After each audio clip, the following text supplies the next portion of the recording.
పథకాలకు సంబంధించిన అంశాలు నేను అడుగుతా ఉన్నా.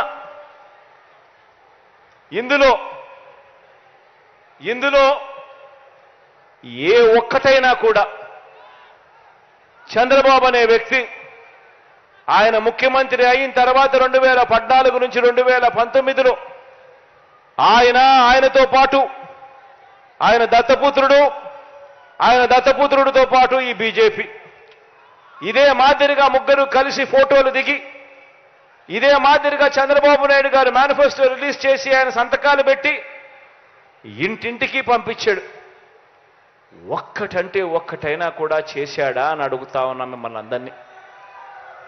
రెండు చేతులు ఇలా పైకెత్తాల, ఇలా ఇలా ఇలా ఇలా ఇలా ఇలా ఇలా ఇలా ఇలా ఇలా ఇలా ఇలా ఇలా ఇలా.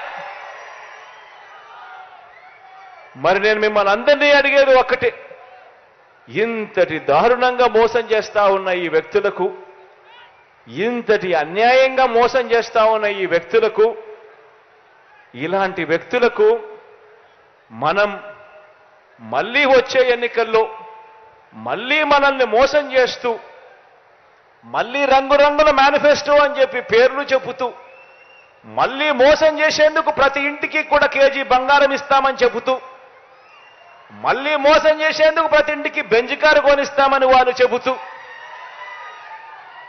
మళ్ళీ ఇలాంటి మోసాలన్నీ చేస్తూ మళ్ళీ రంగురంగుల మేనిఫెస్టో వీళ్ళు ఇస్తే ఇలాంటి మోసాలను నమ్మడం ధర్మమేనా, న్యాయమేనా అని అడుగుతా ఉన్నా. నేను ఆలోచన చేయమని అడుగుతా ఉన్నా. మీ బిడ్డకు చంద్రబాబు నాయుడు గారి ప్రభుత్వానికి తేడా గమనించమని అడుగుతా ఉన్నా.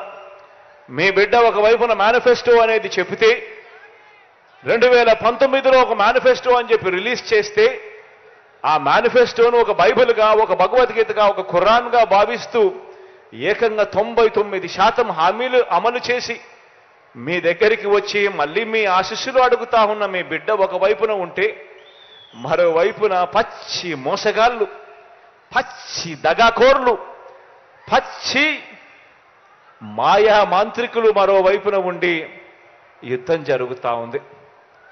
ఆలోచన చేయమని అడుగుతా ఉన్నా. ఈ యుద్ధంలో మీ బిడ్డకు మోసం చేయడం చేత కాదు, మీ బిడ్డకు అబద్ధాలు చెప్పడం అంతకన్నా చేత కాదు.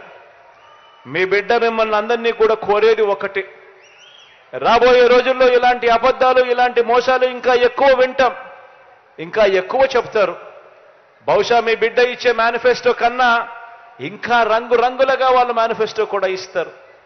కానీ మిమ్మల్ని అందరినీ కూడా ఒకటే నేను చెప్తా ఉన్నా, మీ ఇంట్లో మీకు మంచి జరిగిందా లేదా అన్నది మాత్రమే కొలమానంగా తీసుకోండి.